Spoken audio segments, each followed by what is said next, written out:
Cristo Redentor, braços abertos sobre a Guanabara.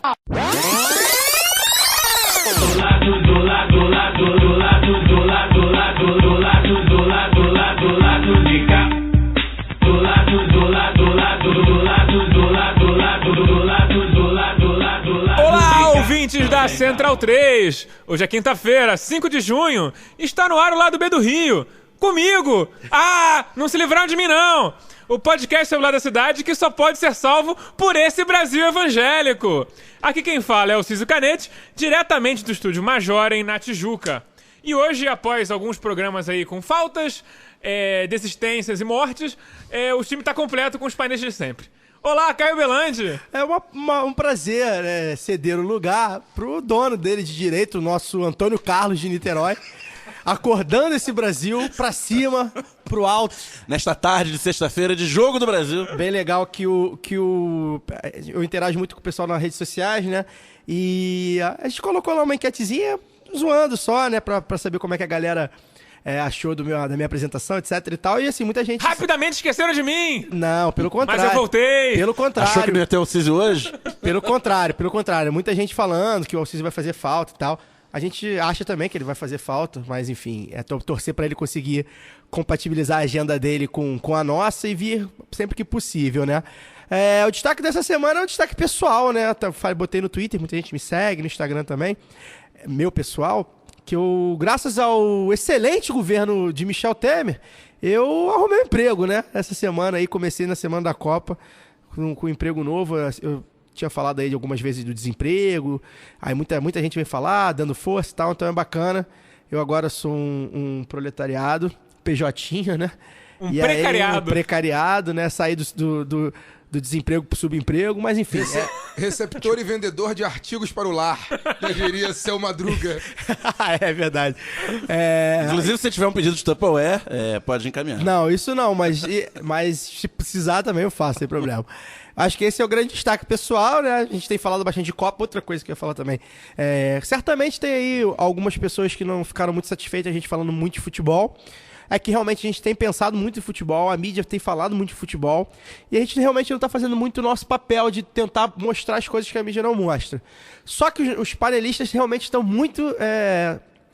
interagindo muito com a Copa, né? Alguns, enfim, ficam bêbados vendo o jogo, né? Daniel, Fagner, etc. Eu tenho ficado bêbado há mais de um mês que eu fico bêbado. Então, assim, hoje a gente é um programa, vamos voltar ao já consagrado modelo de programa da Roleta da Pistolagem para falar de tudo que não está sendo falado aí durante a Copa. A verdade é que só eu sei que vocês começam... Quando o programa que eu não venho, falam sobre futebol. Tem um padrão aqui. Quem segura esse programa com um problema sério de política sou eu. Isso é verdade. Olá, Daniel Soares. Olá, bom dia, boa tarde, boa noite. Bem-vindo de volta ao Císio. Só uma correção, é 5 de julho. Você leu na emoção 5 de junho. Não, aqui o roteiro tá 5 de junho. Aí é um Porque problema do péssimo roteirista. É bom que se diga que o péssimo roteirista de hoje não é o excelente roteirista das outras semanas. Mas tudo bem. É o próprio que Mas é o reclamou. mês de julho. É o cara que reclamou. É claro, o cara que corrigiu o erro, né? Uma coisa é escrever, outra coisa é ouvir. Não, eu gostei que mostrou realmente, assim, corrigiu o próprio erro. Foi bacana, Daniel. Então vamos lá. Olá, Fagner Torres. Mas sem falar da Colômbia, que a gente vai falar no bloco. Dale, boa noite, bom dia, boa tarde a todos e todas, queridos ouvintes do Lado B. Estamos aqui mais uma vez, essa é a edição 67, né? Isso, 67. Edição 67, estou ansioso pela 69. Danadinho, né, rapaz? E aí, enfim... Acho que faltarei. Vamos Estaremos ausentes nessa. Vamos seguir em frente. O programa vai ao ar aí no dia das quartas de final da Copa do Mundo. Temos muitas coisas a falar. E é isso aí, vamos lá. Bom, mais uma vez, nosso convidado caiu. E aí a gente resolveu fazer o nosso modelo mais consagrado, mais popular, mais querido do Brasil, o Roletão da Pistolagem. Solta a vinheta aí, a mim.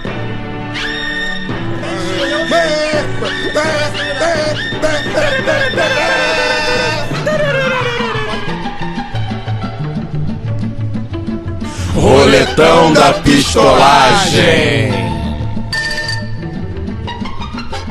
Pela primeira vez em um século, O México elegeu um presidente de esquerda, André Manuel López Obrador.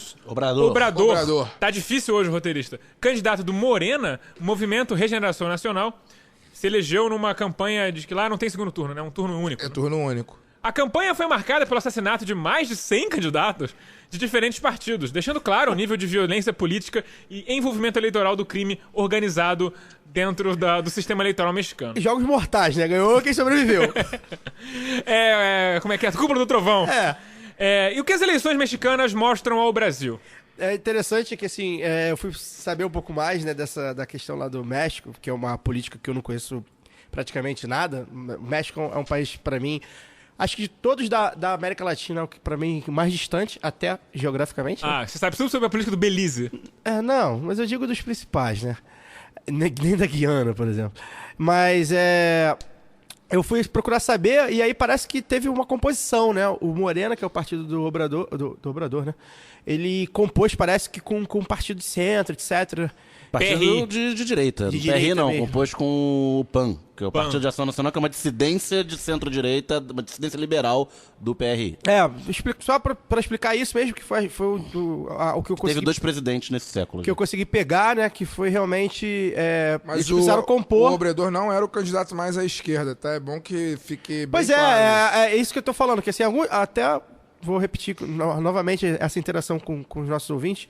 Um deles até corrigiu uma postagem que eu fiz lá na nossa página, exatamente falando disso, né? De que ele é de esquerda, ele é tradicionalmente um candidato de esquerda, de partidos de esquerda, fundou esse partido, o Morena, um dos fundadores, enfim. Ele já foi candidato por esse partido em 2012. E aí ele compôs, né? Compôs aí com alguns partidos. Então, assim, a gente é sempre bom dizer isso. Eu ouvi Lula. Mas no cenário... Obrador de novo com a força do povo. Eu ia tentar fazer essa paralela. Acho que o Daniel, talvez quem conheça um pouco mais da política lá do México, possa fazer. Porque, assim, a gente tá numa situação que o Lula aqui seria, nossa, a esquerda ganhou... E talvez pro México seja parecido, se não pior, né? Talvez a situação do México seja pior. Bom, assim... Um bom texto sobre a questão do México e do López Obrador, eu recomendo a todos os ouvintes que sejam, assim como eu, interessados em tudo que acontece na América Latina, e ultimamente, inclusive, eu tenho estado bastante estarrecido com tudo o que está acontecendo, não só pelo que está acontecendo, mas sobretudo porque a gente não vê uma vírgula nos grandes jornais nem na televisão, né? Eu tenho estado bastante estarrecido, mas existem meios de comunicação independentes e que não são do mainstream, assim, né, vamos dizer, assim como nós, que fazem uma abordagem bem interessante, né, a respeito do México, a respeito da América Latina de uma maneira geral. E um deles é o Correio da Cidadania, onde o nosso colega, nosso camarada Gabriel Brito, que faz o Conexão Sudaca aqui na casa também, é um dos editores, né? Está sempre escrevendo e editando textos bacanas sobre tudo que tem acontecido aqui na nossa pátria grande. E aí, um texto bem bacana que explica um pouco a dinâmica política mexicana e explica por que o Obrador não era a opção mais à esquerda, que existem candidatos lá que são ligados a movimentos indígenas e etc. E que, próprios ele, né? E aí o texto bacana foi escrito por um professor, né? Eu vou pegar aqui rapidinho. Ele é o professor Arturo Anguiano, que é pesquisador e professor na Universidade Autônoma Metropolitana no México, que é autor de obras que tratam de questões sociais e políticas, né? E ele fala um texto chamado México, o caminho de Marichuy e a democracia impossível, né? Que fala um pouco sobre movimentos camponeses e indígenas ligados, que são lá do México, né, e que estão à esquerda da política proposta pelo Andrés López Obrador.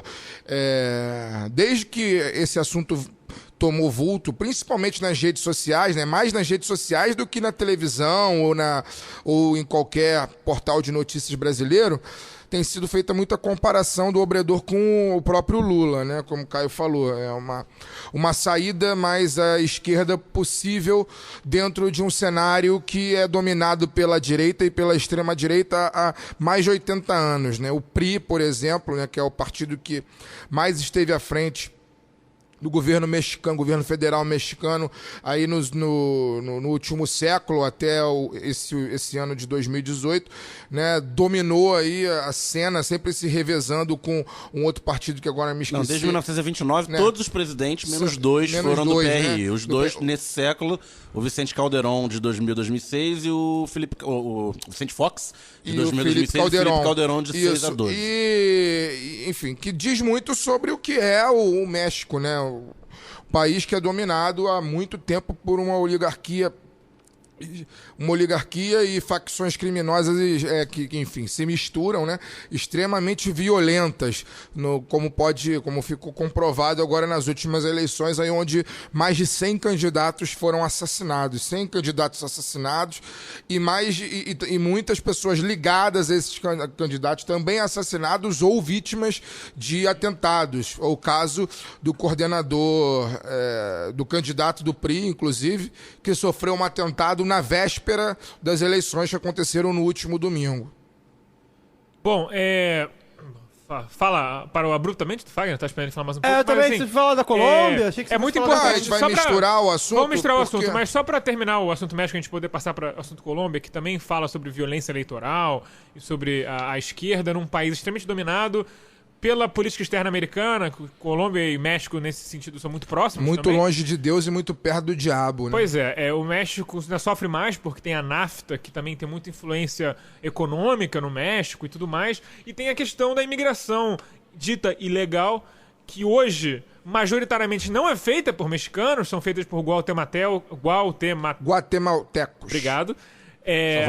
Salvadorenhos e hondurenhos, que, bom, sofrem com outros mandos e desmandos de governos americanos em incursões na América Central que deixaram os seus países destruídos. E o próprio Obrador, na sua campanha, fez votos de tentar impedir o fluxo de ilegais através do México para chegar nos Estados Unidos. Então, assim, é óbvio que é sempre bom ver uma vitória da esquerda, mas é aquela coisa, sempre a centro-esquerda latino-americana nunca vai agradar a gente 100%. Vai ter sempre um lado que a gente fala... E aí, puxando o gancho do que está acontecendo no restante da América Latina, né? Eu tenho estado bastante estarrecido, eu sigo muitos portais de notícias sul-americanos, né, colombianos, uruguaios, argentinos, e né, não só portais de notícias, como líderes de movimentos camponeses, de movimentos sociais, políticos de esquerda. Eu sigo muita gente, né, porque a América Latina é uma coisa que me interessa, é um assunto que me interessa demais, assim, muito, que eu acho que eu sempre tenho muita fome de querer saber mais. E tenho ficado muito estarrecido com as notícias que têm vindo da Colômbia. Assim. Ontem eu estava lendo de uma liderança campesina colombiana, né, que relata a série de massacres que tem acontecido na Colômbia desde a eleição em que o último candidato, que também é considerado inclusive por alguns de extrema direita, né, foi eleito agora por lugar do Juan Manuel Santos, que é o presidente que está deixando o poder, né? Foi uma grande decepção do Uribe, né, que ele esperava emplacar um outro fascistinha. Exatamente. E o Juan Manuel Santos é uma pessoa muito razoável, até dentro do contexto colombiano. Dentro do que é a Colômbia, esperado. era razoável, mas não, a pessoa que foi eleita agora, minha memória tá péssima, mas o candidato que foi eleito agora é o presidente da Colômbia, ele é um devoto do Uribe, ele é ligado ao uribismo, e coincidentemente, de lá para cá, uma das propostas, uma das coisas que ele sempre colocou, né, é que o fim do Tratado de Paz, né, que foi assinado pelo... O armistício com as Farc. O armistício. Ivan né, Duque. Ivan Duque, exatamente, que foi assinado pelo Juan Manuel Santos, e coincidentemente, nas últimas semanas, 19 lideranças camponesas, lideranças de movimentos sociais foram assassinadas na Colômbia. De ontem para hoje, inclusive, uma das coordenadoras de campanha do candidato de oposição, que era de esquerda na Colômbia, foi assassinada também dentro de um estabelecimento comercial. E a gente não vê nenhuma notícia desse sentido no Brasil, né? A gente não vê o jornal... Óbvio que a Copa do Mundo meio tem quase que, que não tivesse praticamente Copa do Mundo, monopolizado o noticiário, mas a gente não vê nem mesmo nos escoços das páginas, né? É como diria Fernando Collor, né? Nem nos escoços. Nem nos escoços das páginas a gente vê citação a isso. E é um vizinho, né? Um país que faz fronteira... Mas é porque existe também toda uma narrativa de dizer que a Colômbia é um país que muito bom. Faz fronteira Se fosse na Venezuela, o desaparecimento de opositores. E aí vai ao encontro, inclusive, ontem, por exemplo, eu li uma notícia de que o Trump ameaça, né? Invadir a Venezuela. O Trump queria e perguntar, por que a gente não pode fazer isso tudo? Falou, você tá louco? Né? E querer... Tá imaginando a merda que isso vai dar? Exatamente. Você quer criar outro Iraque pra gente? Tem muita coisa acontecendo na América Latina que a gente não faz a menor ideia. Até o Temer tirou o corpo fora, né? Que a gente não faz a menor ideia do que tá acontecendo e também não faz a menor ideia da gravidade que pode, né, resultar, né? Se os donos do poder resolverem colocar em prática aquilo que eles estão planejando. Só para fechar o bloco, primeiro que não é novidade para nós aqui do Brasil, principalmente, posso falar, né, nós podemos falar do Rio de Janeiro, na Baixada Fluminense são muitos candidatos que são assassinados, vereadores, deputados, ou candidatos ou assessores ligados em época de eleição. No Rio de Janeiro a gente teve uma recentemente. Exatamente, era esse que eu ia falar, a Marielle tá nesse balaio e não vai surpreender se nomes tão fortes, ou quase tão fortes como o da Marielle, comecem a ser também dizimados. Vale ressaltar, a gente vai entrar num processo eleitoral logo depois da Copa do Mundo. Exatamente, né? Então não vai surpreender. Então o que já acontece, pode acontecer, enfim, de uma maneira muito maior. Só ia pontuar, o caso da Marielle se parece com o caso da Colômbia, porque na Colômbia é sistemática a eliminação de lideranças políticas que apoiaram a candidatura do Gustavo Petro, uma candidatura de esquerda, e que vem recebendo ameaça dessas milícias locais paramilitares de que a Colômbia tem que ser limpa, né? Agora que a direita ganhou... Promover um grande expurgo, né? Haver um grande expurgo. Então não só tem gente sendo assassinada, como tem gente sendo expulsa das cidades do interior. E se no México ganhou o Obrador, aqui no Rio nós somos... Os obreiros. São os obreiros que Então vamos passar pro round 2.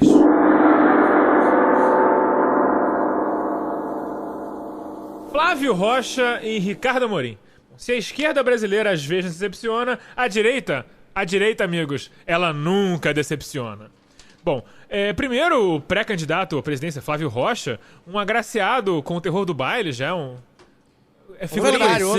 laureado. Figurinha carimbada no nosso programa, dizendo em uma entrevista com o excelente Bob Fernandes que o Brasil vive um regime socialista há mais de 100 anos. Ele explicou hoje, tá? Ele explicou, só que a explicação ficou ainda pior, né? Assim, óbvio. Vamos chegar na explicação. E o Ricardo Amorim, economista, comentarista da Globo News no Manhattan Connection, atacando de Havana Connection, de Vila Isabel, dizendo que apenas 3 coisas funcionam em Cuba: saúde, segurança e educação. O resto é uma merda. Sincericídio do Ricardo Amorim, né? E em relação ao dono da Riachuelo, o David Lloyd lá, o dono da Riachuelo... Certamente nunca pegou nenhuma isenção fiscal. O herdeiro da Riachuelo. O herdeiro. Pra quem gosta de meritocracia. Que pra quem não sabe, enfim, já faz parte da cena política há muito tempo, foi deputado Inclusive, ele foi deputado, ou seja, ele é um socialista. Foi deputado constituinte. É um comunista foi safado. Deputado constituinte. Ele... assinou a Constituição Socialista de... Cara, Sim. Ao ver o vídeo, né, a entrevista... O Bob Fernandes parece enojado quando ele ouve aquilo. O Bob Fernandes, a tendência... Assim, a cara do Bob Fernandes é quem quer sair dali imediatamente, né? Tipo assim, cara... Quem tá falando? Exatamente. E a sensação que eu tive a ver é que morri e já estava no inferno, cara. Porque é inacreditável que um cidadão, né, que enriqueceu às custas do Estado e às custas da exploração de trabalhadores, porque a Riachuelo responde, inclusive, a processos relacionados a trabalho análogo de escravidão, né?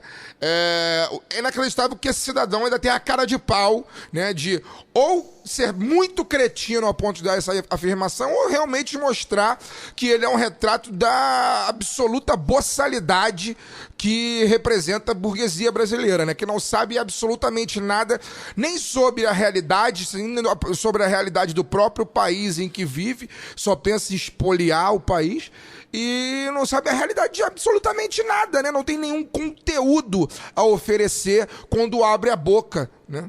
Daniel, que é muito bom de fatos. Daniel, conta pra gente qual foi o estopim da Revolução Socialista Brasileira. Então, eu queria saudar a grande Câmara de líderes comunistas, né, como Arthur Bernardes, o Washington Luiz, Eurico Gaspar Dutra, né, os generais da ditadura comunista que tivemos no Brasil, José Sarney e Fernando Collor, né, são grandes líderes do comunismo mundial. E sobre a boçalidade do empresariado brasileiro, né, é bom ficar registrado também que essa semana teve o Ciro Gomes falando na CNI, o conhecido candidato de extrema esquerda, Ciro Gomes, falando que não cabe revogar a reforma trabalhista, mas cabe rediscutir alguns de seus aspectos, porque ele usa fala que ela é cruel, é escravocrata, algo assim. Ele fala que os empresários que são a favor da reforma trabalhista, na verdade, se pudessem, revogariam a Lei Áurea. Sim, e aí ele foi vaiado pelo auditório da CNI, que é a Confederação Nacional da Indústria, no mesmo auditório que antes aplaudiu o Bolsonaro, né? Então esse é o nível dos representantes que não propôs nada, óbvio. O Flávio Rocha é engraçado que, assim, até eu ia brincar com o que o Daniel brincou, né? Em 64, né, os militares que eram anticomunistas deram o golpe pra se instalar a ditadura comunista. Pra manter o comunismo. Na verdade, Isso aí. pra manter, né? João Goulart, um estancieiro ameaçado. Na verdade, era contra a era uma revolução. democracia comunista. Aí eles deram o golpe pra virar Era uma contra-revolução ditadura. comunista. Ditadura Que o comunista. Jango queria transformar o Brasil numa grande fazenda. Isso. E aí Então- eles não deixaram. Não, ele queria fazer a transição pra social-democracia. Os generais não deixaram e deixaram mantiveram pra o manter full A linha comunismo. dura comunista que a Linha gente dura vive. comunista. Esse é o primeiro ponto. O segundo ponto, que até postei também no Twitter, cara, que assim, um cara de família rica, o herdeiro, né, que é o Flávio Rocha. Herdeiro e mesadeiro. É um mesadeiro. Até... A gente já contou Porque a o salário história de dele deputado aqui, não né? O dava, cara né? que tá acostumado a mamar no erário, né? Ele falar isso já é criticar o socialismo, né? Sabe, é um idiota já é um completo. absurdo, né? Eu acho que já seria por si só um absurdo. Ele criticar um socialismo que nem existe, eu acho que beirou realmente o absurdo. Ou achar que garantias mínimas sociais, como salário mínimo, São coisas ou velhas, saúde comunistas, pública, né? educação, são coisas que já Um implantou o imbecil, socialismo. idiota E- completo. Mas a gente tem que falar da Eu emenda queria falar aí. do Ricardo Amorim também. E outra coisa que eu queria falar do Flávio Rocha é que essa declaração dele, com essa declaração a gente descobre quem são os comentaristas de portal, né? O Flávio Rocha é um comentarista de portal, porque a gente lê muito isso nos comentários de portal, dizendo que o Brasil sempre foi socialista, por causa da, enfim... Propagador de fake news. Não à toa ele é tão ligado ao MBL. Então a gente vê que são esses caras aí que são comentaristas de portal. E agora a gente acha que o comentarista de portal é aquele cara lá, humildezinho. Não. São os milionários, são a elite, né? Não tá digamos fazendo assim. nada, né? Porque ela tá fazendo nada. Tem alguém ganhando dinheiro por ela, né? Comenta em portal e vai dizer lá que o Brasil sempre foi socialista. Só antes de passar a palavra ao Daniel, eu só queria... que eu acabei de receber essa informação aqui. Breaking news! Não, é porque tem a ver com o quadro que a gente estava falando no quadro passado, né? E aí o Daniel citou a Nicarágua, por exemplo, como um país, né? E é um outro país que está vivendo um drama também nos últimos meses. E aí eu recebi a notícia aqui que a repressão policial e paramilitar do governo Daniel Ortega já matou 309 civis nas manifestações nos últimos 3 meses. Mais de 300 civis foram assassinados pelo Estado nicaragüense nos últimos 3 meses.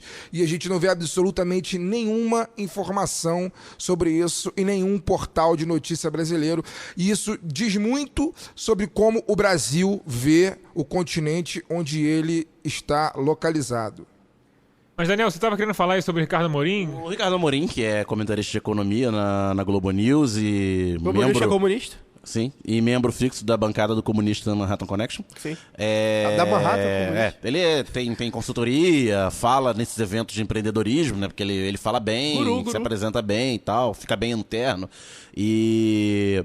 Tem cara daquele jovem velho. Jovem velho, é um jovem É grisalho, mas parece grisalho uns e 40 tal. anos. Ele é da geração... Ele é High de até stakes. 50 anos. Ele é Geração de valor. Ele é a geração Y, né? Ou ele é... Não, ele é antes. Ele Ele é antes. Ele é tem mais 50 velho, anos, que é ele tem 50. Mas enfim, acho que mais do que sincericídio, né, de dizer que só o que funciona em Cuba é segurança, saúde e educação, Só aquilo que a gente mais quer aqui. Então, eu acho que ele tá demonstrando com isso daí... O desprezo que ele tem pelas três valores. né? Exatamente. Também Que o acho. que importa para ele, para um governo implementar, não são as necessidades básicas de 98% da população, que é saúde, Segurança, educação e segurança.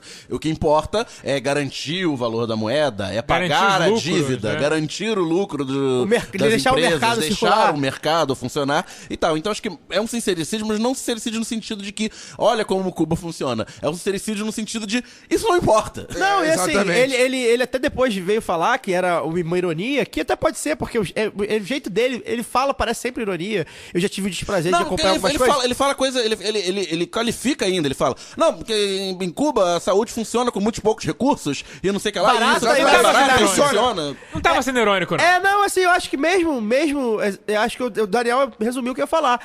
Não acho que ele usou da ironia, assim. Ele usou pra te falar, não, lá tudo, até porque são coisas que todo mundo sabe que funciona, né?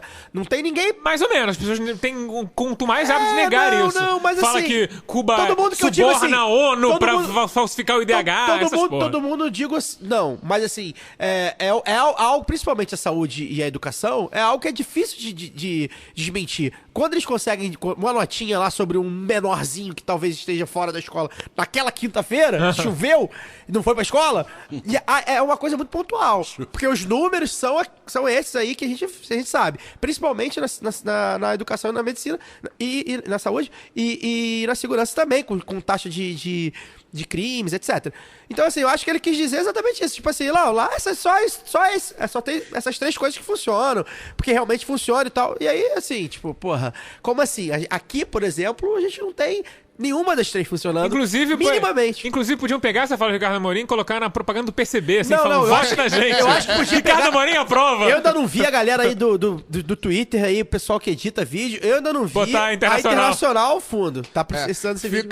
Fica a dica, não sei se a gente já vai passar pro terceiro bloco agora. Em breve. Então, não, fica a dica, aproveitando já que o grande liberal, ou comunista, como querem dizer, Ricardo Amorim está fazendo propaganda do regime de Miguel Ángel Canel, não mais regime castrista. Fica a dica cultural pra galera, sobretudo os professores que nos ouvem, a gente tem muito ouvinte professora, né? Conhecer o filme chamado Uma Escola em Havana, que é um filme no ano de 2014, que é fantástico, que fala sobre a educação cubana, e é um filme mesmo, não é um documentário, é um drama, né, mas que mostra como, por mais que existam muitas dificuldades no regime cubano, e aí vale a pena dizer, né, sempre ressaltar, dificuldades causadas por um embargo que já dura mais de 50 anos, né? É um embargo econômico de mais de 50 anos, mostra como que a educação é vista de maneira diferente no regime cubano e como é diferente em relação ao brasileiro, né? Porque a história conta a relação de uma professora com um aluno, né? Um aluno problemático, um jovem problemático. Então fica a dica cultural pra galera aí, Uma Escola em Havana. Vamos lá, round 3.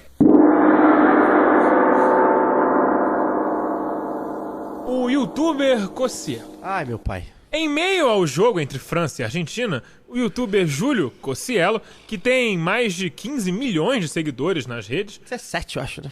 Caiu pra 16. tweetou que o atacante francês Mbappé, abre aspas, faria arrastões top na praia.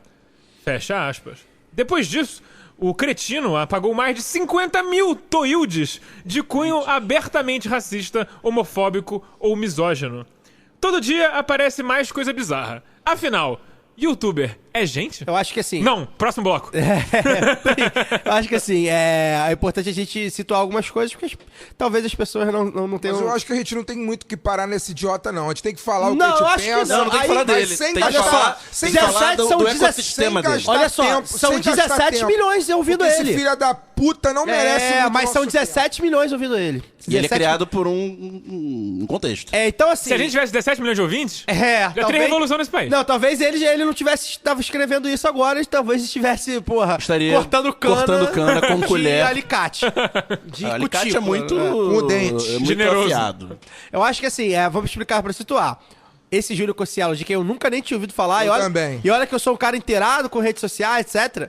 porque a gente não é o público-alvo dele, né? O público-alvo dele é adolescente, como de quase todos os youtubers que não tem uma função. Esses caras são youtubers de ligar a câmera, igual o Felipe Neto. Eles gritam, fazem pedra de peido o canal dele é o 5º mais curtido, né? Isso. Então, assim, são caras que não tem, youtuber de alguma política, youtuber disso. É o youtuber mesmo.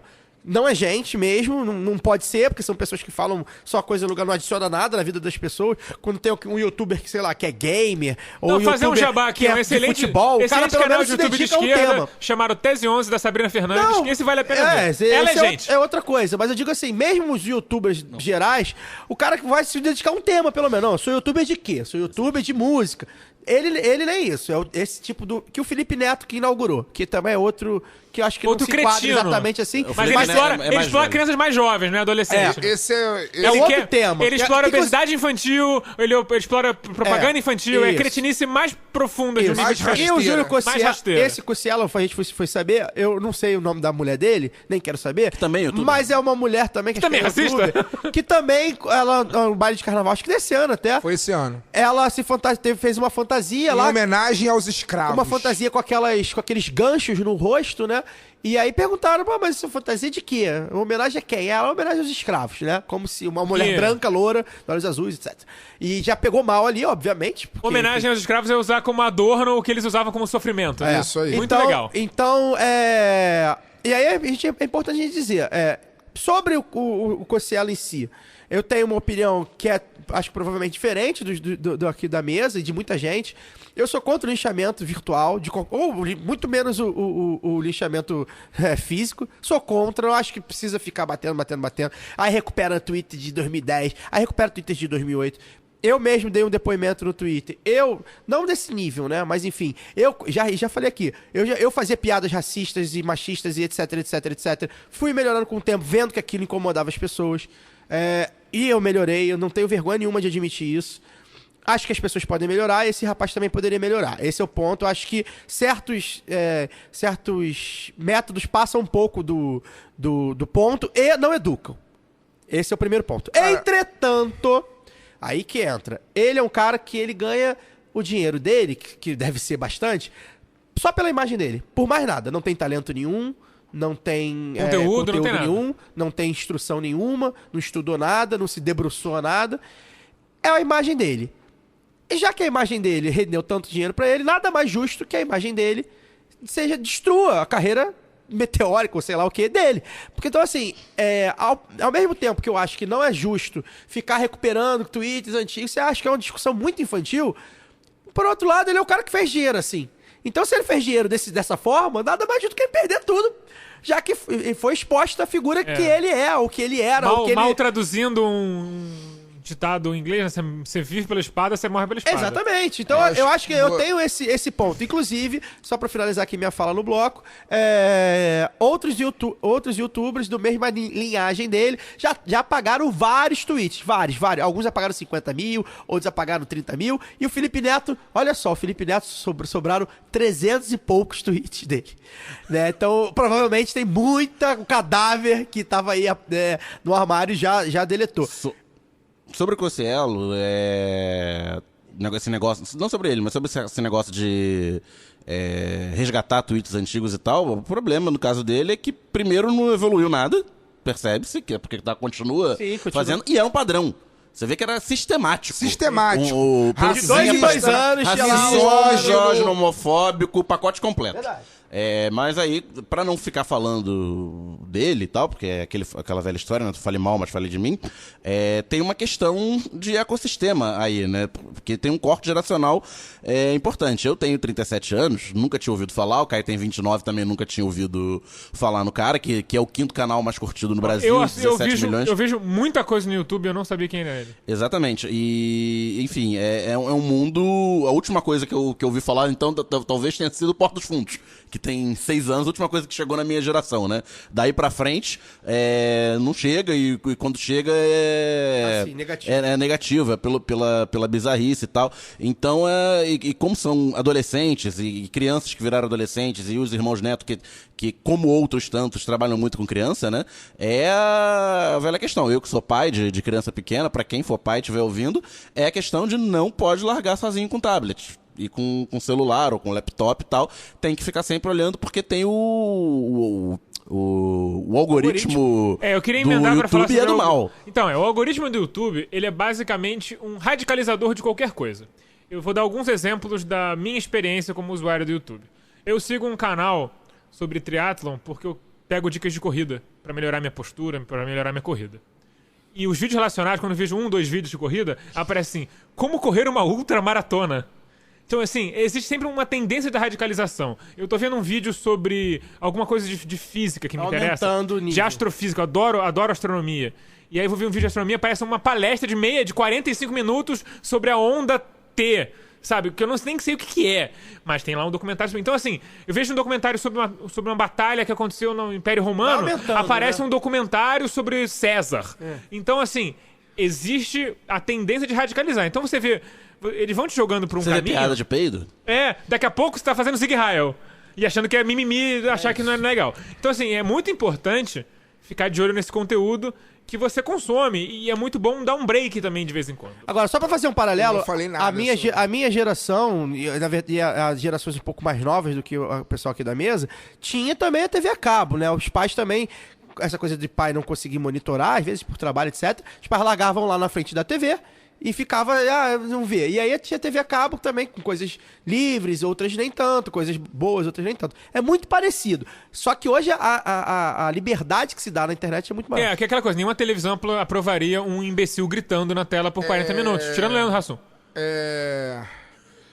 Bom, inicialmente eu tenho acho que 3 coisas a falar.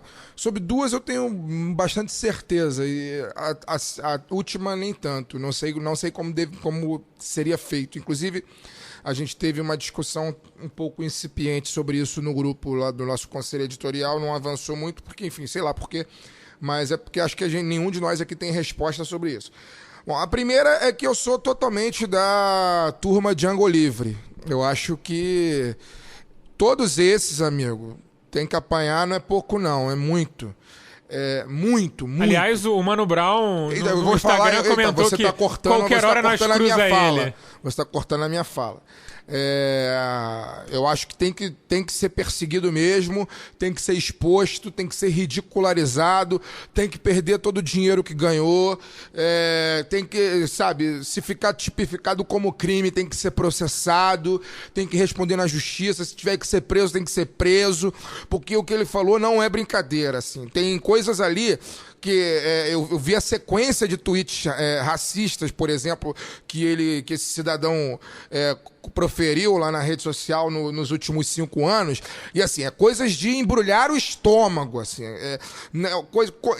repleto de racismo, de xenofobia, sabe, dizer que na África só tem gente feia e aidético, que não comeu nada naquele dia e que por isso estava parecendo um africano. Quer dizer, são coisas muito pesadas que esse cidadão ele merece responder da pior maneira possível. E aí, chegando no segundo eixo da minha fala, li também que o Mano Brown é uma pessoa que está querendo muito topar com ele na rua qualquer dia desse. Eu gostaria muito de ser um espectador muito próximo desse encontro, porque o mínimo que eu espero assim, eu vejo muito vídeo de agressão a racistas na internet. Eu sou um cara muito...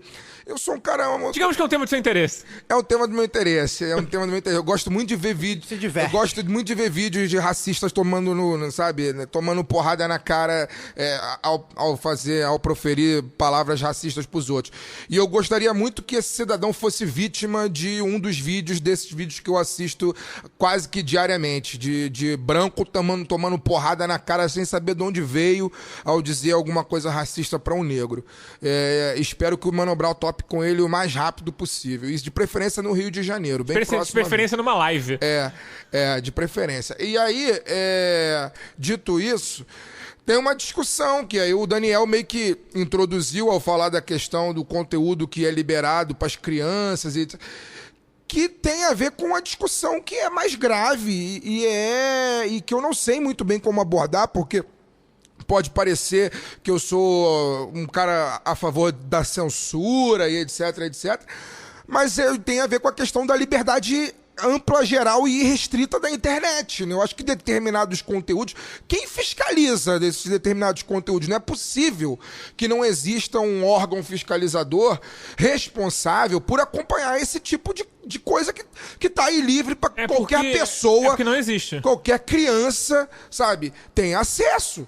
Assim, quem fiscaliza? Não pode ser um ambiente livre. Eu entendo que a internet tem que estar ao alcance de todos na produção de conhecimento, mas ela não pode ser um ambiente livre para qualquer discurso que não seja minimamente civilizado. Sabe, as pessoas que proferem coisas do tipo na internet têm que sofrer fiscalização e sanção por dizer determinadas Inclusive, coisas. um dos tweets recuperados que eu vi era um dia de consciência negra, uns 4 ou 5 anos atrás. Ele fala que não foi processado. Ele fica fazendo várias piadas racistas, e aí no final, otário, fiz um monte de piada racista da consciência negra e não deu nada, chupa Brasil. Coisas do tipo. Então, assim, quem fiscaliza, sabe? Quem fiscaliza? Porque é isso, assim, né? Tá formando um monte de adultos idiotas que assistem conteúdos do tipo e que naturalizam que reproduzem, né, esses comportamentos racistas, sexistas, homofóbicos, que é responsável pelo sofrimento de muita gente, pela morte de muita gente, né? E... É a piadinha racista no churrasco da família elevada à potência. Sim, 17 milhões de Não, e de você ver aquilo o dia inteiro, o tempo todo, um depois do outro. Essa é a minha questão, assim. Eu acho que a internet tem que ser, sim, um ambiente de troca de informação, de produção de conteúdo, produção de conhecimento. Afinal de contas, o nosso conteúdo, ele é feito na internet, ele é gratuito pro nosso público e a gente acha que tem que ser assim mesmo. Mas quem fiscaliza o absurdo, né?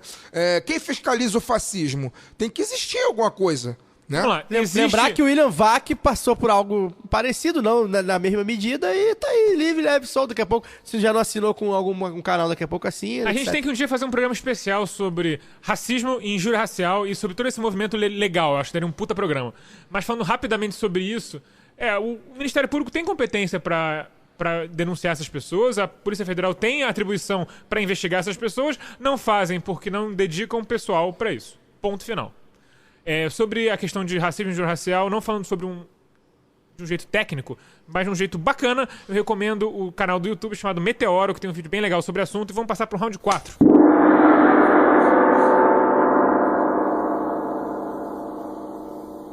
A LERJ aprovou a Lei 8.016 de 2018 do deputado Paulo Ramos, do PDT, porém eleito pelo PSOL, que determina que os policiais militares e bombeiros inativos, excluídos dos quadros de suas corporações, poderão continuar a receber os proventos concedidos durante a carreira. Que beleza. Então, assim, a gente pode dizer que o Paulo Ramos criou o Bolsa Milícia? É bom lembrar que o Paulo Ramos, ele é um cara do PDT há muito tempo, passou rapidamente também, acho que foi 2 aninhos no máximo. Foi expulso do PSOL. Do PSOL. E é um cara... Foi expulso do pessoal porque votou a favor do Pisciani, né? Isso, em outubro do ano passado, se eu não me engano, né? E é um quadro histórico do PDT, né? Ele era muito Sempre foi. Ele sempre foi do PDT. Não, então... ele chegou a ser de outro partido. Mas ele foi...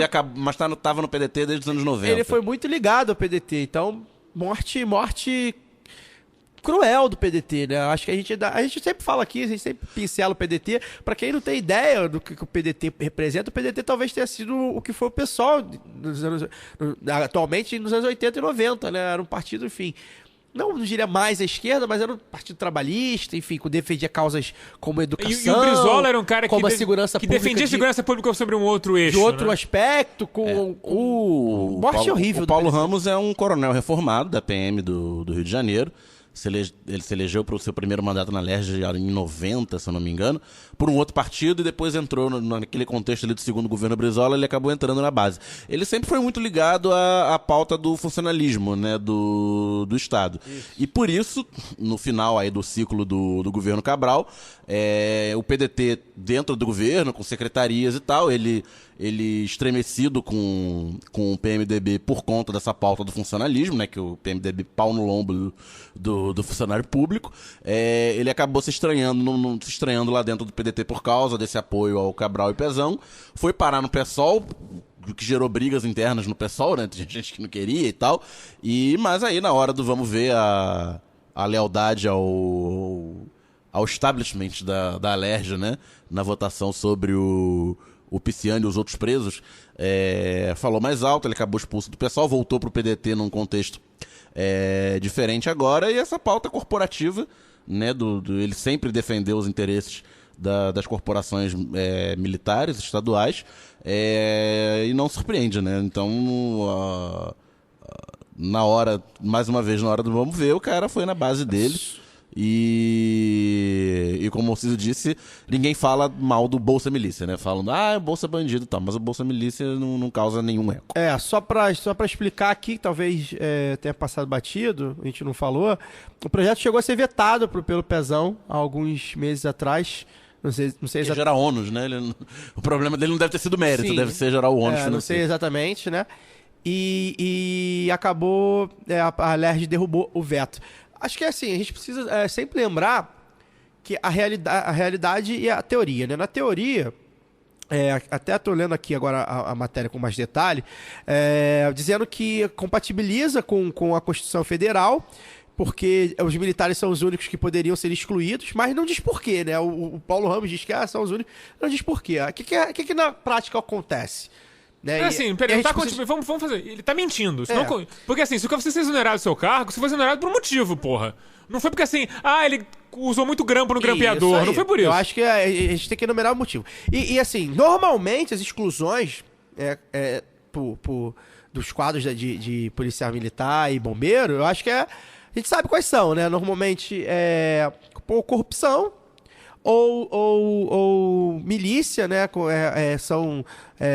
Fazem participam de grupos de extermínio e de controle de segurança pública privado, como disse de comunitário, né? Como disse o Eduardo Paes. Autodefesa comunitária. Então, assim, a gente precisa explicar isso na prática, né? O cara que é expulso da PM, para ele ser expulso da PM, amigo. Do Rio. Do Rio. É porque ele fez alguma merda muito grande, né? Então, assim, isso na prática, o que vai acontecer? Na prática, vão continuar recebendo salários, vão voltar a receber salários.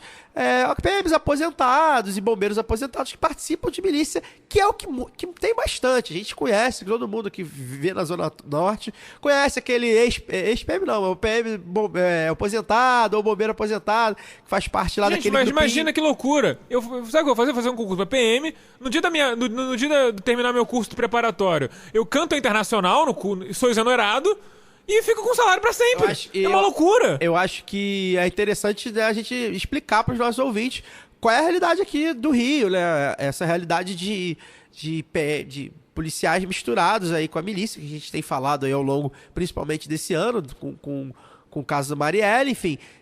Inclusive 120 dias, né? Tá completando. Vai completar semana que vem. Completando 4 meses aí de casos da Marielle, né? Abre aspas, investigações, fecha aspas. Parece que até só já que a gente tá puxando o gancho, parece até que o secretário de segurança, o interventor, se eu não me engano, que fez um pacto aí com o Temer pra não falar nada sobre a questão do caso da Marielle, enfim. Fez um pacto com o Temer? De silêncio. Arriscado isso aí, hein?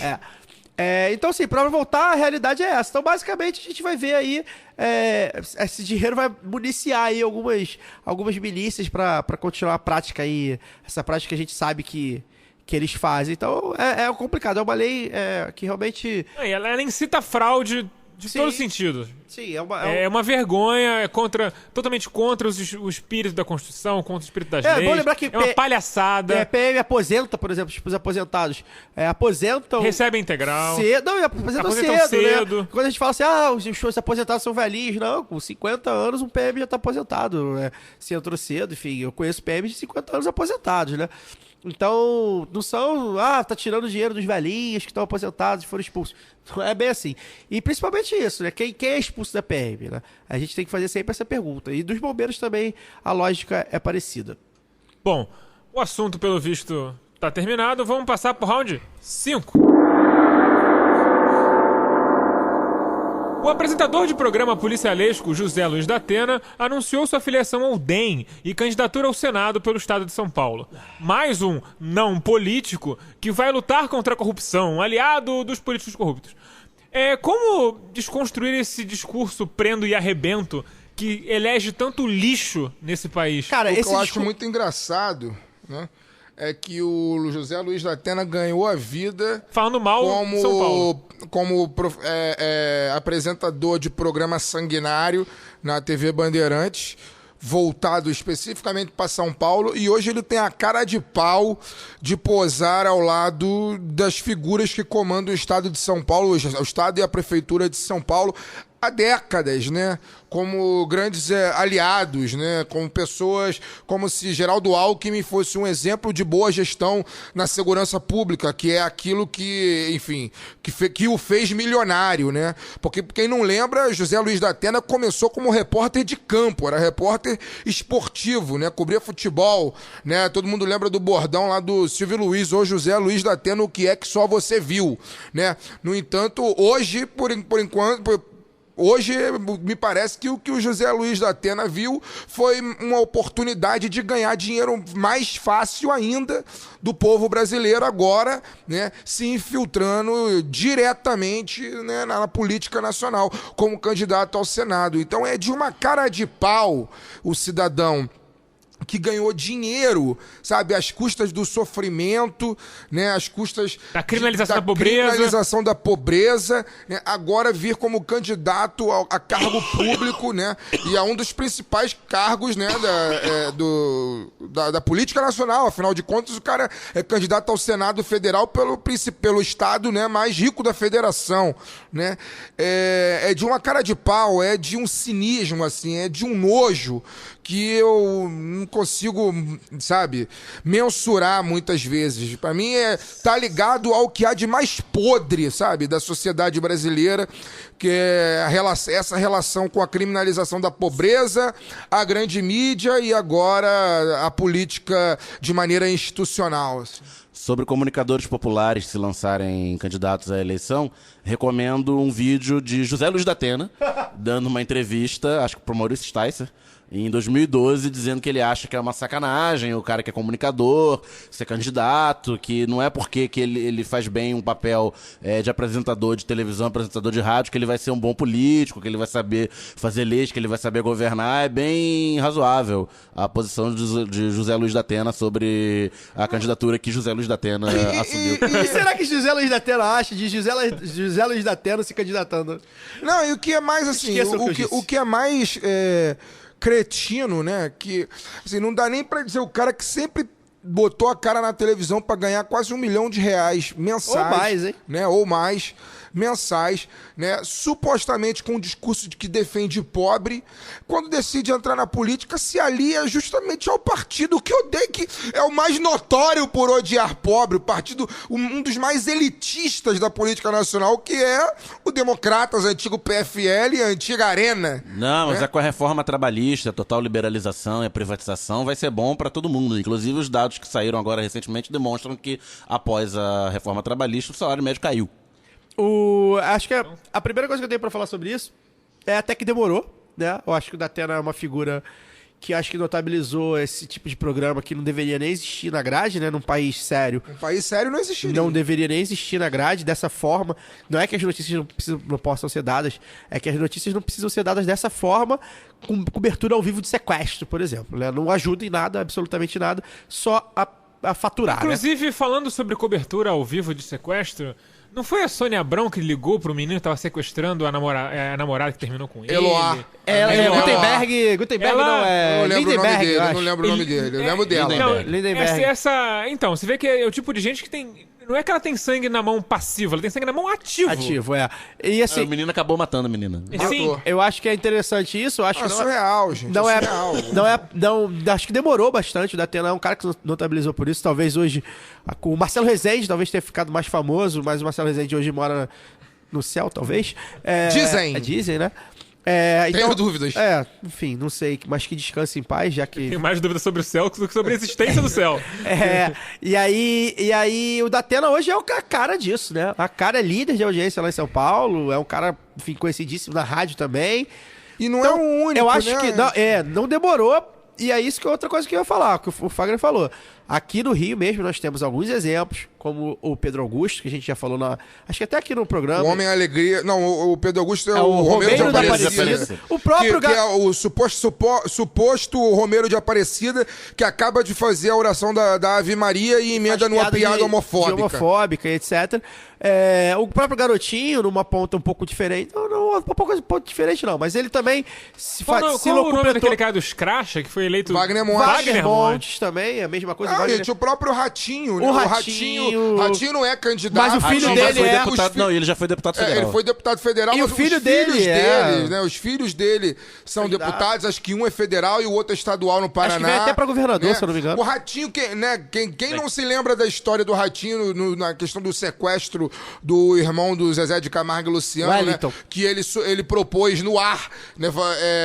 Enfim, a família fazendo a negociação, né? E ele propôs no ar criar um 0800 para que a população colaborasse a pagar o resgate do irmão do Zezé de Camargo e Luciano, e isso atrapalhou a negociação ao ponto de que, enfim, tava avançada a história e atrapalhou a negociação, e os sequestradores disseram, não, se o Ratinho vai fazer o 0800, agora a gente não quer mais que a família dê dinheiro pra gente, não. Deixa fazer o 0800, e aí, enfim, todo mundo sabe como que terminou a história, o rapaz lá perdeu a orelha, né, como prova de vida, e etc.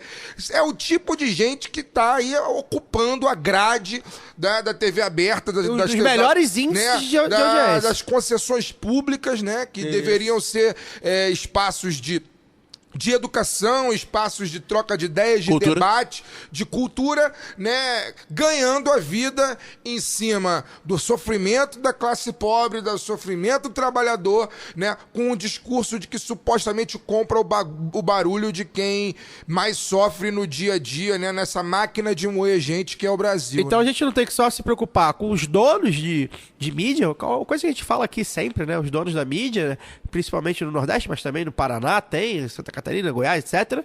Não só com os donos da mídia, também com os roxinhos lá que colocam lá seu... O Ratinho, inclusive, é dono da massa, da Rede repetidora Massa. Isso, do SBT Paraná. no Paraná, Rede Massa. E etc. Então são muitos os casos. Então acho até que demorou. E por fim, a gente sabe que todos os lugares às vezes decepcionam a gente, mas São Paulo nunca, né? O Datena vai ser eleito. E E vai é ser eleito capaz em do cima lugar do Eduardo Suplicy. Suplicy. Isso aí... Mas são dois, né? mas é sempre... É o Serra e É. se o Serra vier. Por onde anda o Serra? Alô, Serra! Morreu, mas passa bem. Cadê você? Pessoas mortas que estão vivas. Morreu, só esqueceu de deitar. Ele tá junto do Dornelles. Verdade, o Dornelles tá vivo ainda, né? Viagem no Caralho, Caribe. pode crer. Eles estão em San Barts. O Dornelles é mais novo que o FHC, cara. Ele é mas... mais novo que a grande maioria dessa galera aí, por incrível que, Que ele diz, pareça. né? Por mais que ele tenha Isso é de legal. 50. Ele é gato, foi registrado. É igual O Dornelles tem 82 com um corpinho de 80, né? É igual o Zagalo, né? O Zagalo também, só pra fazer um paralelo. O Dornelles tem o Zagalo, como coitado, 180, né? O Zagalo teve vários problemas, apareceu uma foto muito, muito triste do Zagalo. O Zagalo parecendo que tá... Ele até tá lúcido, né? Parece que ele tá lúcido. Mas a foto muito acabada, Tem ele tá quase com 10 81 anos que o 82. Zagalo tá muito mal, inclusive. Ele tá com 88, 82 anos, assim. O Evaristo, por exemplo, é mais velho que ele. Não, o Zagalo acho que tem 86. Já? Eu acho que não é isso tudo não, mas enfim. Algumas pessoas com essa idade aí, por exemplo, o Lima Duarte com 89, tá fazendo novela, a Laura Cardoso, a Fernanda Montenegro, então assim, é porque as pessoas ficam mal. E o Dornelles é um desses, né, que parece que tem 900 anos. Bom, round 6.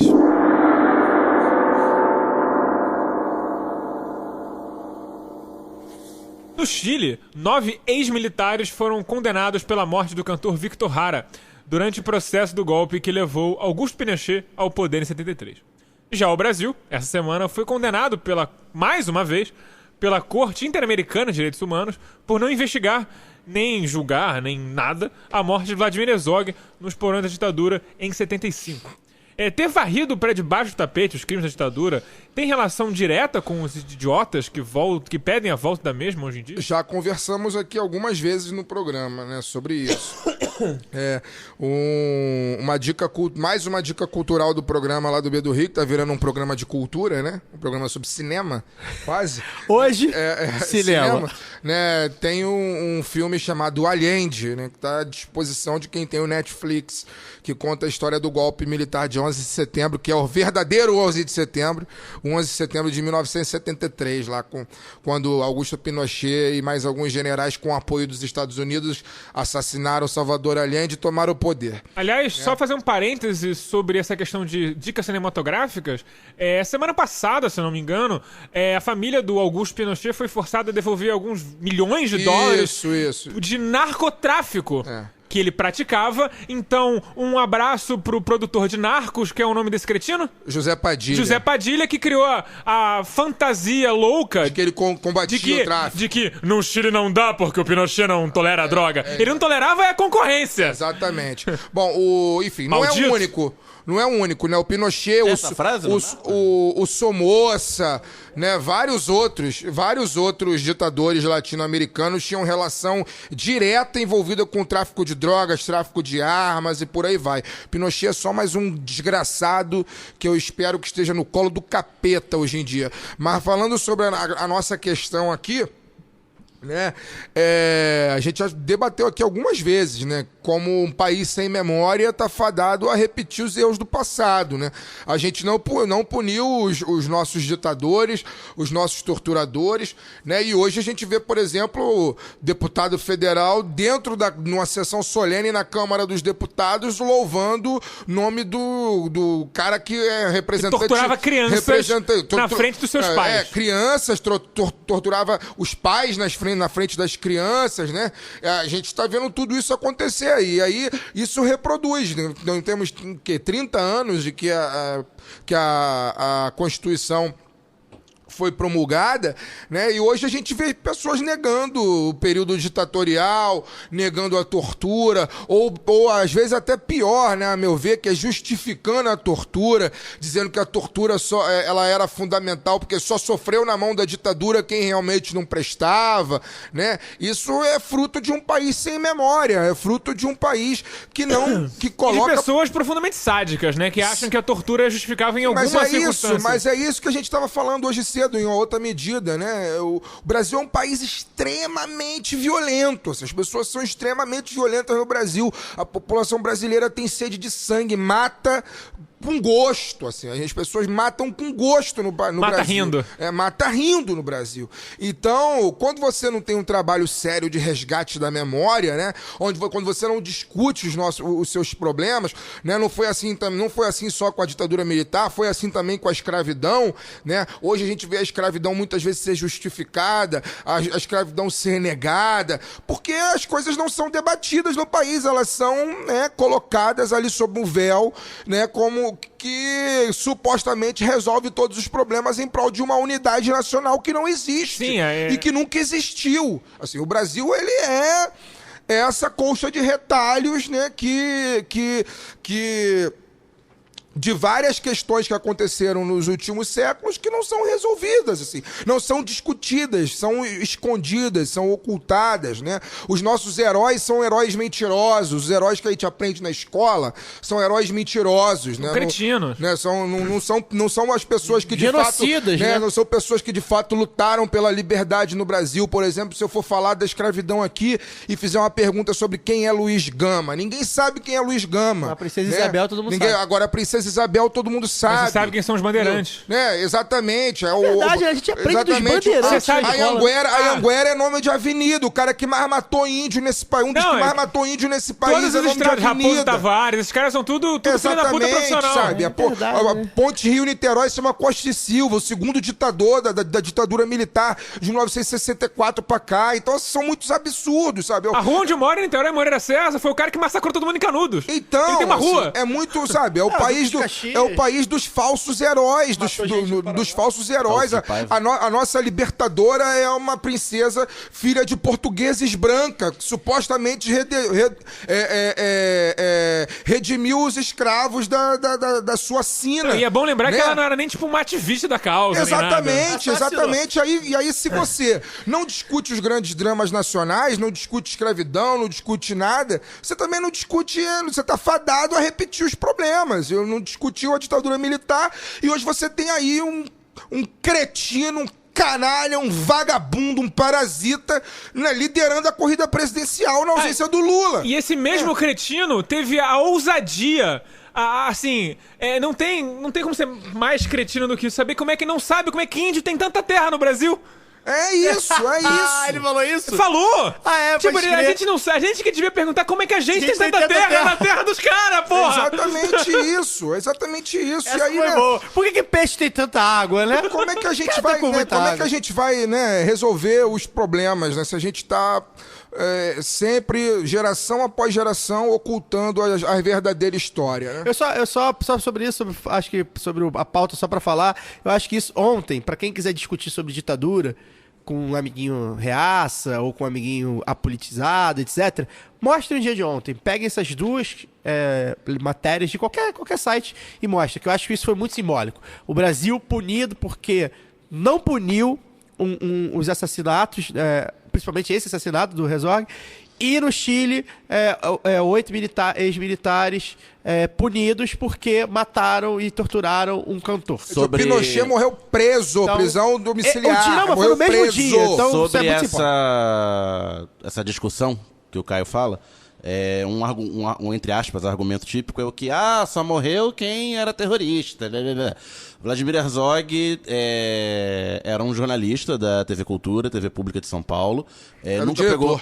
gostava de pescar, nunca pegou uma arma na vida, tinha simpatias de esquerda, acho que chegou a integrar o Partido Comunista, mas sem nenhum destaque, era um militante até afiliado. distante, um filiado, um militante distante, até tinha sua simpatia política, e por conta de sua posição de razoável destaque na TV Cultura, foi denunciado, entre outros, por José Maria Marim, então deputado estadual da Arena, depois presidente da CBF, em passado recente, que hoje mora preso nos Estados Unidos. Numa Trump Tower. Numa Trump Tower, numa prisão domiciliar nesse apartamento. Tomara que viva bastante preso, inclusive. Poderia ter condições piores. Deixou uma esposa de 34 anos e 2 filhos pequenos, de 9 e 7 anos. E oficialmente, né, sua causa-morte foi um suicídio. E sempre lembrando que na foto oficial do suicídio, suas pernas já estavam no chão. Então foi um suicídio por enforcamento sem vão livre. Pois é, e é bom lembrar que essa farsa do suicídio do Herzog, ela foi desmascarada rapidamente pelo próprio Rabino Henry Sobel, porque, não sei se vocês sabem, judeu não pode ser... Pode ser, se for suicídio, não poderia ser pode enterrado no cemitério judaico, mas quando ele viu o Sobel, corpo na época, dele... bancou o enterro do Herzog no cemitério judaico. Porque viu que marcas claras de tortura no corpo do Vladimir. E o processo mesmo, meses depois foi... Só fazendo a correção, falei que o Pinochet morreu preso, ele morreu no hospital militar, mas ele chegou a ser condenado. Ele chegou a ter uma prisão decretada na Espanha. Exatamente, chegou a ser condenado, mas ele morreu no hospital militar em Santiago. Né? E é isso, assim, né? A gente tá muito acostumado a debater esse assunto aqui, mas infelizmente o lado B existe para poder abordar os temas reais, vamos dizer assim, né? Quando a gente não fala aqui das nossas angústias, a gente sempre está trazendo alguém aqui para poder trazer a história de uma maneira diferente da forma como ela é dita aí nos meios tradicionais. Quem morreu preso foi o Videla, né? O Videla morreu preso. Outro também, enfim, também condenado. Enfim, a Argentina é outro país que condenou, né, seus genocidas, ao contrário dos nossos. Assim, morreram, né? Os filhos estão aí, os netos estão aí, usufruindo. O filho do Figueiredo é um que gosta bastante de defecar pela boca. Exatamente, né? Neto, filho. Neto. É outro que tá aí, enfim.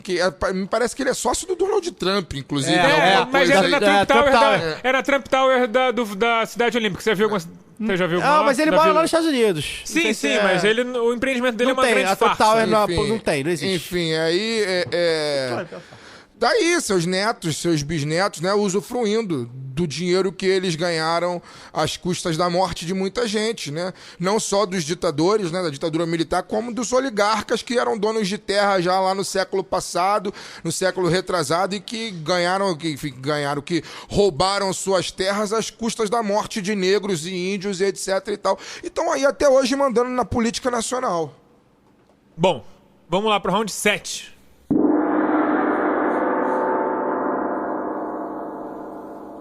Bom, agora nesse round a gente vai explicar a chamada do programa.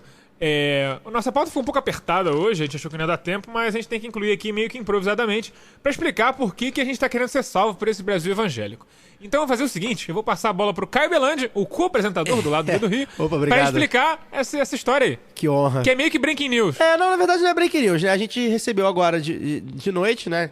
Dessa quinta notícia publicada pelo Globo, que o Crivella reuniu alguns pastores, né? Eu não sei nem onde foi a reunião, você checou? Na prefeitura. Na prefeitura mesmo, alguns pastores, pra falar... No Piranhão? Isso, no Piranhão. Pra falar sobre as medidas, etc. E entre os assuntos lá, obviamente, religião. A religião não, né? A mercadoria de fé que eles vendem, as empresas da fé deles lá. E, entre outras coisas, é uma frase que é a frase que abre, é o título da matéria do Globo, dizendo que só o Brasil evangélico... Só uma correção, não foi no Piranhão, foi no Palácio da Cidade. Pois é, eu não tinha checado. Botafogo. Eu não tinha checado onde era, realmente. Mas enfim, só o país evangélico pode salvar a população, né? Só o Brasil evangélico pode salvar a população. Basicamente isso. Se Feliciano é a salvação, eu quero a morte. Dentre outras, é bom até porque a gente puxa o gancho do Feliciano também. Dentre outras coisas, ele debateu ajuda no pagamento do IPTU de algumas igrejas lá. Eu vou ser bem sincero que eu não abri para saber quais são as igrejas exatamente. Mas enfim, são as amiguinhas lá do Universal, que tem algumas, não são todas, é bom que se diga. E também ajuda de outros tipos de ajuda de saúde. Tem secretaria, inclusive, agora, né? Tem secretaria. O nome do evento se chama Café da Comunhão. O evento do Crivella... Você tá vendo aí? Sim, o evento do Crivella com mais de 200 pastores, né? Só pastores? Só pastores. Né? Se chama Café da Comunhão, onde vai haver um encontro combinado pelo WhatsApp. Estado laico vive bem. Qual é a frase que ele usou exatamente? A frase que ele usou é esse Brasil evangélico que vai dar jeito nessa pátria. Essa é a frase do bispo Crivella, que está de plantão na prefeitura do Rio esses últimos anos. E quando ele usar esse Brasil evangélico que vai dar jeito nessa pátria, a gente passa. Pior é quando ele falar esse Brasil que vai dar jeito nessa pátria evangélica. Por quê? Aí a gente remete lá 2 anos atrás que a gente vem falando do Crivella. Qual o maior, pelo menos, o meu, pelo menos, mas creio que a bancada comunga comigo da mesma opinião. O nosso maior medo é que o Crivella é uma ascendência da Igreja Universal.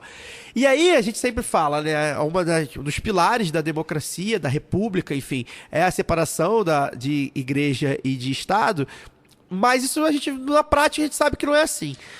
O Crivella, a igreja do Crivella é a Universal. A Universal é fundada pelo Bispo Macedo, que veio a ser tio do Crivella. Então as ligações são muito, muito próximas. Mas qual é o problema da Universal? O problema da Universal o Edir Macedo tem um plano para governar o país. Pra colocar, pra fazer do Brasil... Arábia Sauditizar o Brasil. Caio, como é que você sabe disso? Nossa, tem você um livro. Tem fonte. Tem um livro. O Edir Macedo escreveu um livro que eu não lembro agora. Plano de Poder. Plano de Poder. É um livro com um título bem discreto. Um título discreto, né? Você viu que foi uma investigação muito profunda que precisei fazer. Plano de Poder, que basicamente é isso. Então, assim, quer colocar o Brasil ser um país comandado por evangélicos. O que é negativo do ponto de vista republicano, né? A frase completa é genial, né? Então, por favor. O que nós precisamos é de ter uma política que faça com que esse país encontre o caminho do seu progresso e se liberte da corrupção. Sempre a corrupção está envolvida na história, é impressionante. Nós somos a esperança. Nós pegamos a oferta do povo, levamos para o escritório, contamos... Lavamos... Opa! Contamos tudo e a gente constrói igrejas. É esse Brasil evangélico que vai dar jeito nessa pátria. Então já vou fazer... Não tem como não se desesperar, eu diria, ao ouvir essas frases. Mas também não tem como se surpreender. Se surpreende quem quer. Só se surpreende quem quer. O Zamiliano deu uma tweetada sobre exatamente isso. Investigar direitinho lavagem de dinheiro de tráfico de droga em igreja. Vamos lá. Essa semana ou semana passada, não lembro. Acho que semana passada saiu no dia. Não vou lembrar os nomes, tá? Porque a gente não botou isso na pauta. Mas saiu no dia. 2 pastores evangélicos. Não lembro. A Igreja Mundial. É a igreja do coisa. Eu vou checar. Vou checar pra não fazer... É Mundial e do Valdomiro. Eu acho que é do Valdomiro. É do Valdomiro. Mas vou checar. É muito mesmo parecido. Pois é. Eu vou checar direitinho aqui da informação, passar a bola daqui a pouco pra alguém. Do chapelão. 2 pastores foram presos por tráfico de droga, tráfico de armas. Né? Tráfico de armas, né? Enfim. Foi. Isso que A gente já abordou aqui, A gente já abordou aqui, as igrejas... Pastor Marcos, né? Saudades do seu rabo. né? Esse é o outro problema, mais estuprador né? esse. Então, Pra quem não lembra da história do Saudades do seu rabo, é só botar no Google aí que vai descobrir. Então, assim, a gente fica sempre batendo essa tecla. A gente precisa dizer que a fé das pessoas, e aí o Fagner até outro dia trouxe aqui a falas do Frei Beto, a fé das pessoas não pode ser contestada. Enfim, é do ser humano ter fé. E a religião tá aí, enfim, não dá muito para contestar isso. Só que algumas empresas de fé, né, digamos assim, como diz o Henrique Vieira, elas são nocivas porque elas misturam com a sociedade e com o Estado. Então a gente vai combater isso sempre. O Crivella, a gente meio que fala, não vamos falar do Crivella nesse programa não, o que tem pra falar do Crivella e tal. Aí pingou, isso aí que, enfim, a gente fica até meio repetitivo, mas é esse o perigo do Crivella, que remete a outro caso também, que, se eu não me engano, é referente à Pedra do Sal, né? Que ele, desculpa, que eu tô meio... Ele vetou a transformação da Pedra do Sal em patrimônio imaterial do Rio de Janeiro. Vetou, né? Pra quem não sabe, a Pedra do Sal fica na região portuária do Rio, era um local... Não era o mercado de escravos ali? Era, né? Acho que sim. Acho que era o mercado de escravos. Enfim, é um local muito importante pra cultura afro brasileira. Pra cultura afro, né? A chegada, os primeiros passos dos africanos aqui. O maior porto escravocrata do Brasil, né? Do mundo, Não era a Pedra do verdade. Sal. A pedra... Era o Cais do Valon. É, o Cais do Valon, que era do lado. Pedra do Sal, eu acho que era o mercado. Aqui a Pedra do Sal, muitos negros começaram a morar ali depois da abolição e antes também, é onde nasceu o samba, tem um Enfim, aspecto cultural muito importante. Isso é um problema institucional? Não é um grande problema institucional, mas isso deixa bem claro qual é a ideia dos valores, né, que o Crivella segue, que é de destruir a cultura popular, já que a cultura popular do Brasil provém, a sua grande maioria, da cultura africana. Então, assim, a gente sempre está falando sobre isso, porque sempre aparecem esses episódios e eles se entrelaçam. E é importante a gente estar falando sobre isso, a gente não vai calar a nossa voz, porque, assim, institucionalmente, eu mesmo outro dia passei pano pro Crivella aí sobre a questão dos ônibus, a prefeitura anda de uma forma que talvez não andasse muito diferente com outros nomes. Mas a questão dos valores e o que simboliza o Crivella, prefeito da segunda cidade de maior importância do país, é muito grave, né? E a gente já vem falando isso há 2 anos. Eu só vou, sobre isso, trazer as aspas do jornalista Hélio Gaspari, que tem 1 ou 2 semanas escreveu que na eleição de 2016 muita gente votou em Marcelo Crivella, anulou o voto ou se absteve por medo de Marcelo Freixo. Ninguém teve medo de Marcelo Crivella. Má ideia. Outra coisa que eu queria falar, que vem nesse... Desculpa que você ia finalizar, Císio, mas só pra falar que também foi um caso, o nosso Marco Feliciano, que é uma figura que eu detesto, talvez seja a figura que eu mais detesto, mais até do que o Crivella, figura ele é pior, porque ele faz pilim de ouro e chapinha, é pior. Colocou, e é homofóbico, colocou lá na página dele no Facebook, perguntando para as pessoas que seguem, obviamente a maioria, são 2 milhões de seguidores até, se eu não me engano. Mas deve ter muito bot nisso aí.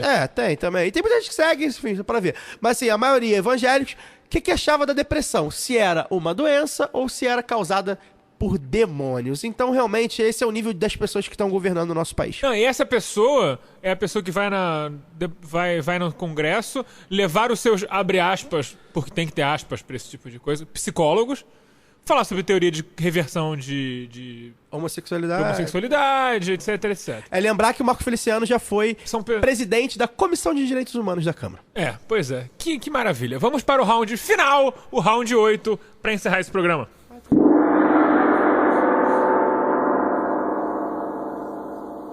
Pra terminar, Copa do Mundo enquanto ainda tem.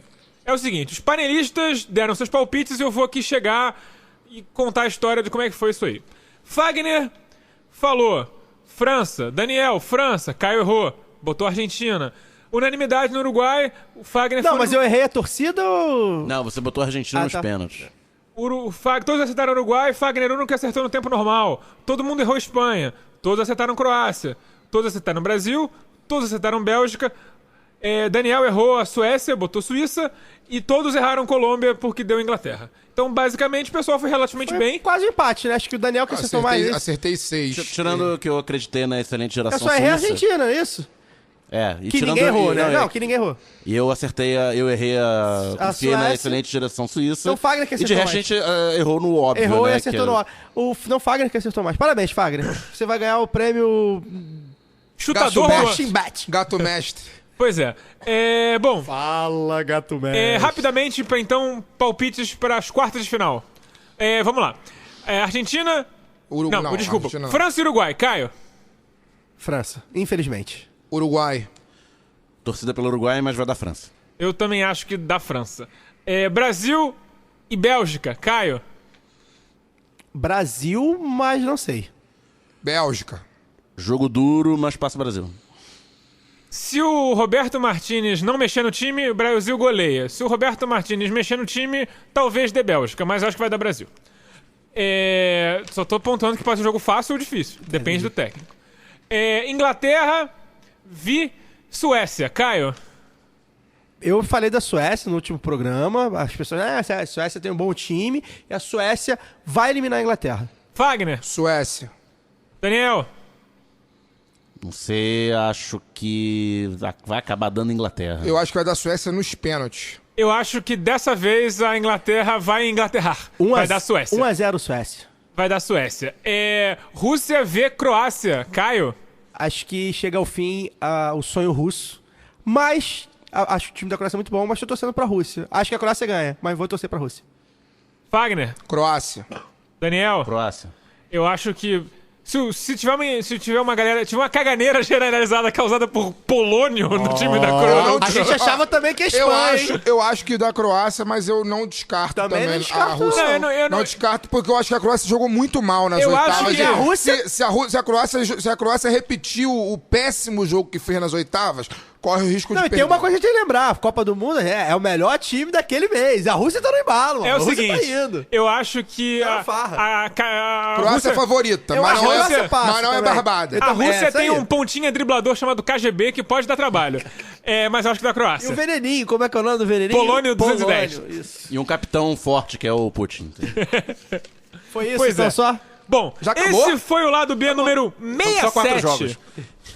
Caralho, tá acabando, a Copa. cara. Tá acabando, já acabou Puta praticamente. que pariu. Semana, Tá acabando, semana que vem cara. é só o final que vai sobrar pra gente. Caralho, o Fluminense vai voltar à rotina, Não, meu o Fluminense Deus do acabou, céu, cara, relaxa. Puta Quinta-feira que tem pariu. Vasco e Fluminense em São Januário. Na acho outra que. quinta. Na outra, dia 19. Vamos lá, esse é o lado B67, assine o feed no site da Central 3 ou no seu tocador de podcast celular e receba os seus episódios automaticamente.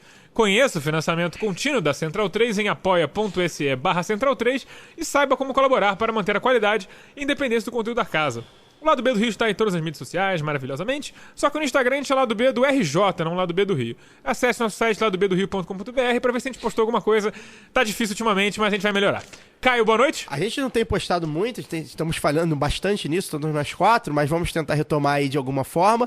Mas se você joga aí no seu Google blogs de esquerda, estamos entre as 10 aparições. Então, ou seja, os 10 principais Imagina blogs se a de gente esquerda. escrevesse. Imagina se a gente escrevesse. Agradecer mais uma vez a audiência, aos panelistas, falar com a galera lá que eu não coloquei para essa semana. Pro pessoal mandar abraço, né? Falhei, essa semana pra mim foi muito complicada, porque eu vou ter que trabalhar. Já tô querendo as férias, né? Porque essa coisa de trabalhar enche o saco. Não, tô brincando. Mas realmente não deu tempo, tal, de programar. Semana que vem eu volto, coloco lá a postagenzinha pro pessoal mandar abraço, agradecer a audiência novamente, mandar um abraço pro pessoal da Central 3, que deve estar fazendo um trabalho bem legal aí na Copa, e eu acho que é isso. Daniel, boa noite. Boa noite, mandar um abraço aqui pro Eduardo Bernardes e pro Bernardo Marques, que são pais na escola que a minha filha estuda, que ouvem podcast e chegaram ao Lado B do Rio sem eu fazer propaganda no grupo do colégio. Isso é mó gratificante, né?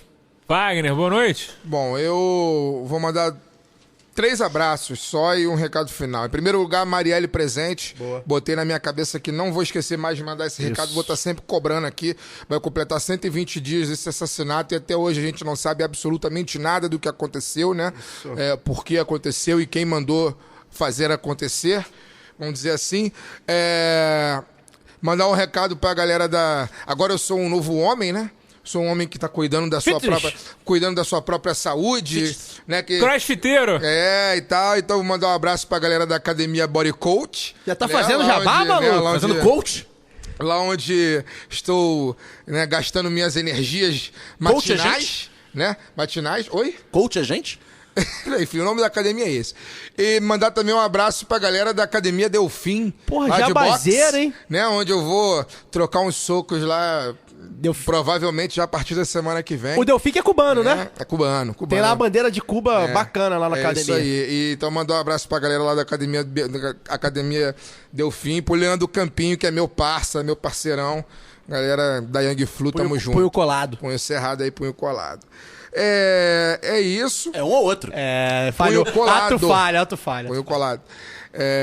Não, mas o punho colado também é cerrado. Já foi. O punho colado também é cerrado, Tá bom. Cerrado, É porque eu achava... isso aqui, né? O duelo de mímica aqui tá sensacional. Não, porque eu achava Mas, que era colado. Mas, enfim. Colado. Não, tá. punho colado, sim.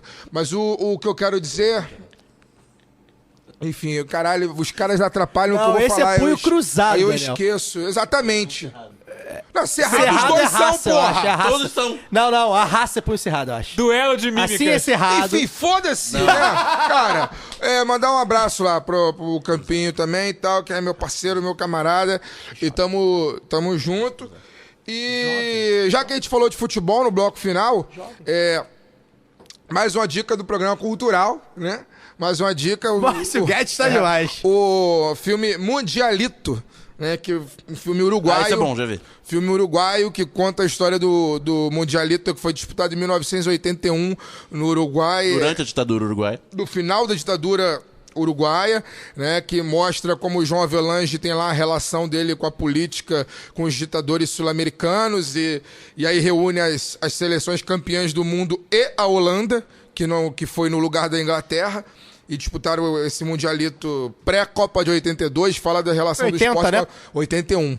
Fala da relação de esporte e política. O Uruguai foi campeão em cima do Brasil na final. Então deixar essa dica aí. Um abraço pro Matias Pinto, que é meu parceiro da Central 3, que foi quem me indicou o filme e quem me mandou o link também para que eu pudesse assistir. Valeu, Mati! Essa história do Mundialito conta na Operação Condor, do Lúcio de Castro, um documentário também. Joguem aí, um documentário da ESPN. O nome do Lúcio de Anos de Castro Chumbo. Os Memórias Anos de de Chumbo. Chumbo. Memórias de Chumbo. Memórias de O Chumbo, futebol na o futebol Operação nos Condor. tempos do Condor. Isso. Memórias de Chumbo, na verdade. Obrigado, Fagner. E também, já que o pessoal já tá falando aí, queria falar do documentário Campos de Batalha da ESPN. Muito bacana. É bom também, legal. Muito bacana. É um documentário que resume, é bem resumidinho, mas conta a história das A guerras... relação do futebol com a Guerra das Fria. guerras da Guerra Fria, né? Das guerras que aconteceram no redor do mundo da Guerra Fria, contando as histórias da Copa do Mundo. E assim faz relações assim bacanas, algumas que tem alguma a ver só coisa com o tempo, outros que tem a ver com coisas que aconteceram na Copa. É um documentário rapidinho também, bem bacana e muito, muito interessante para quem gosta do tema. E uma última recomendação, já que a gente está falando de recomendações futebolísticas e políticas, né, que discutem esse tema, recomendo também a galera que curte podcast que procure as 4 últimas edições do Fronteiras Invisíveis do Futebol, que é também com o Matias Pinto, com o Felipe Nobre Figueiredo, aqui na casa, que fala da relação das Copas do Mundo, né, com o recorte aí político de cada época, né, de 1930... Ué, futebol e política se misturam? De 1930 até 1950, de 1958 a 1974, de 1974 a 1990 e de 1990 para cá. São 4 programas que vale muito a pena ouvir, porque a gente aprende muito, os caras são muito feras e é isso. Bom, vocês deram dica pra caramba, ocuparam completamente a semana do nosso ouvinte. Que bom. Que, coitados, não poderam fazer mais nada além Eles de não seguir... vão precisar, por exemplo, entrar no canal do Cossielo, né? Agora eles já podem ver coisas mais edificantes. Se é que existe o canal do Eles Conselho vão nessa altura. varar madrugadas vendo nossas dicas, faltar o trabalho, inclusive, estamos prejudicando os nossos ouvintes. Então vou dar uma dica bem rápida, já que falaram do julgamento do Victor Jara. Fica a dica para ouvir o álbum do The Clash Sandinista, que é um álbum duplo que tem várias letras bacanas sobre gente... Triplo, é verdade. Em vinil é triplo. Em vinil triplo, CD duplo, isso. Ninguém ouve mais CD. Hoje em dia já não é mais nenhum nada, né? É só Tem baixar. quase 30 músicas É o mesmo lá. arquivo zipado. Tem várias músicas super interessantes e uma delas... Diga. Não, termina que eu vou dar o recado final. E uma delas é Washington... Posso dar o recado final? Uma delas, Washington Bullets, é uma homenageia, entre outras pessoas, Victor Jara. Fagner? E aí, importante fazer o jabá aqui dos nossos amigos do El Effecto, que vão fazer um show no Amanhã. próximo sábado, né? Agora, depois amanhã pra quem no sábado sai hoje. no Circo Voador, né? A gente teve a oportunidade de ir assistir o show dele já. Já faltei programa pra ir no show dele. Então, Sábado, dia 7 de julho. sábado agora, no Circo Voador, provavelmente estarei lá, prestigiando lá a galera do Efecto, que, pô, na minha opinião, o grande CD do ano no Brasil. Pois é, eu contagiei os panelistas com o Efecto, estou feliz pra caramba. Então até semana que vem pra mais um Lado B do Rio.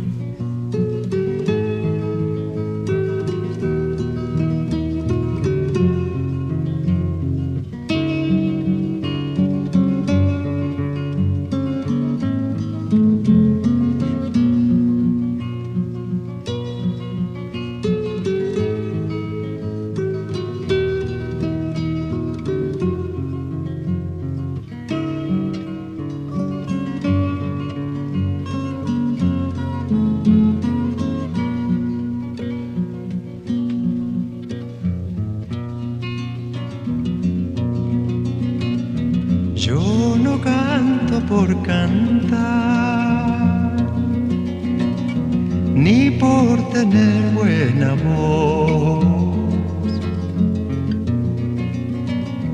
Canto porque la guitarra tiene sentido y razón. Tiene corazón de tierra y alas de palomita. Es como el agua bendita, santigua glorias y penas. Aquí se encajó mi canto, como dijera Violeta. Trabajadora con olor a primavera.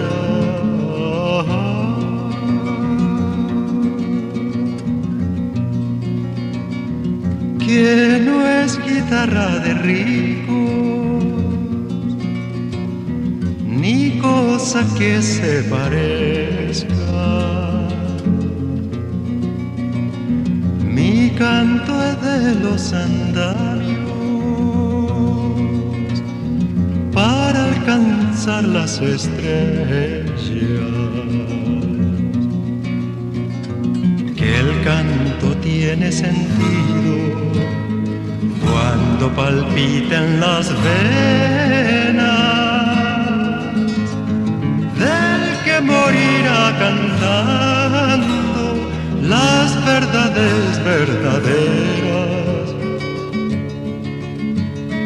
No las lisonjas fugaces, ni las famas extranjeras, sino el canto de una lonja hasta el fondo de la tierra.